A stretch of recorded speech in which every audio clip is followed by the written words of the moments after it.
Olá, pessoal do sexto ano. Vamos então para mais um módulo que se chama da célula ao organismo. Nós vamos dividir ele em três partes para não ficar algo muito extenso, até porque este é um conteúdo que eu havia comentado com vocês que ele é vital, né, para toda a formação de vocês no decorrer aí da vida acadêmica, né, de vocês aí do ensino fundamental, até chegar ao ensino médio, até chegar a um processo seletivo e assim por diante.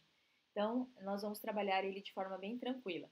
Nesta primeira imagem que aparece, nós temos crianças brincando, né, dentro de uma estrutura que foi criada para exemplificar o que seria uma célula, tá?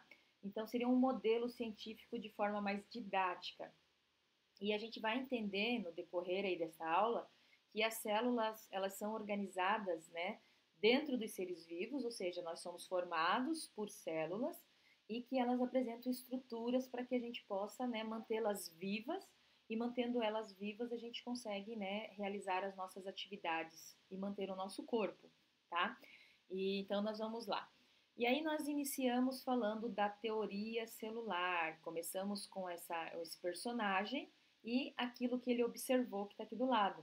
Então, o termo célula foi então usado aí pela primeira vez em 1665 pelo cientista então inglês Robert Hooke para se referir aos pequenos buracos, também chamados de celas, né, que ele observou em um pedaço aqui, ó, de cortiça ao microscópio.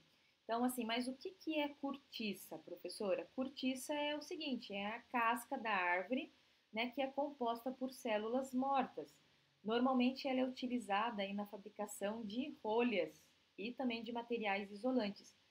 Lembrem do vinho, por exemplo. Muitos vinhos eles têm uma rolha para fechar. E aí a gente precisa abrir essa rolha para poder consumir.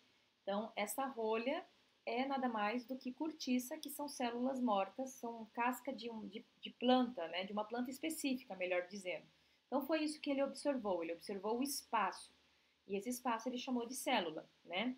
É claro que após essa observação, né, muitas coisas foram surgindo. Então, depois das observações iniciais de Hooke, outros pesquisadores, ao analisar materiais, né, vários tipos de materiais ao microscópio, perceberam que diversos tipos de tecido animal e vegetal perceberam, na verdade, em diversos tipos de tecidos, de células animais e vegetais, algumas semelhanças que foram descritas por Hooke.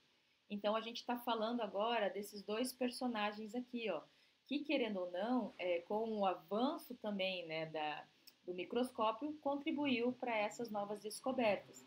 Então, a observação de que os seres vivos estudados até aquele momento eram constituídos de célula levou então Matthias Schleien, né, e Theodor Chavan, dois cientistas alemães, a propor, né, alguns anos depois das primeiras observações, em 1838, a seguinte teoria celular, que é essa aqui, ó. As células são as partes elementares dos organismos. Elas são semelhantes no geral, mas diferentes em forma e função.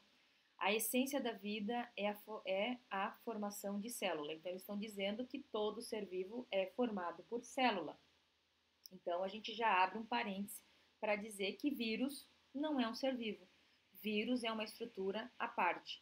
De ser vivo, a gente vai levar em consideração as bactérias, os protozoários, as algas, os fungos, as plantas e os animais. Combinado?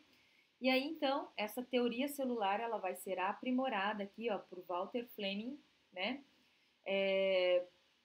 No decorrer do tempo. Então, alguns aninhos depois, já de Matias e de Theodor, o Walter aqui, ele vai então lá em 1878, né, o alemão, ele era alemão, utilizando técnicas da microscopia mais avançadas, permitiram a visualização das estruturas e conseguiu evidências para concluir o quê? Então, ele veio complementar essa teoria celular, né? Já que a teoria celular resume-se que todo ser vivo é formado por célula, certo? E que a célula ela é importante para os organismos.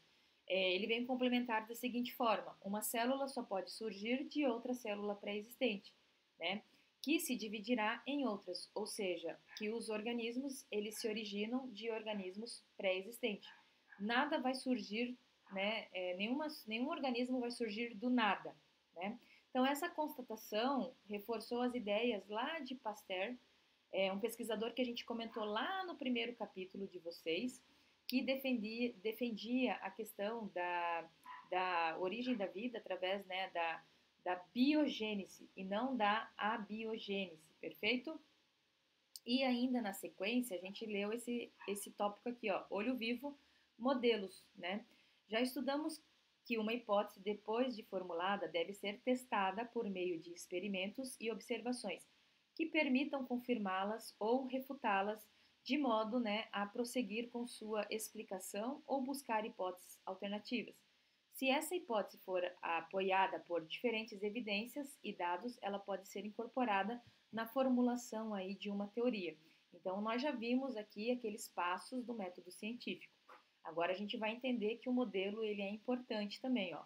O método científico permite prever resultados em experimentações ou observações sobre determinado fenômeno.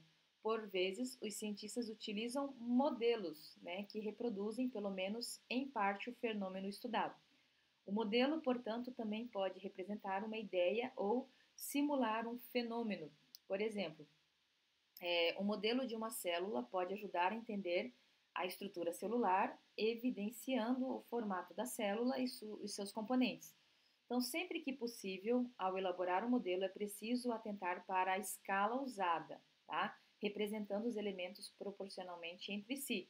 Então, se eu pego uma célula, eu quero fazer um modelo de célula, eu tenho que ampliar essa célula, mas usando uma escala como se igual a que seria reduzida, né? Então, pessoal, o que eu queria falar com vocês era isso.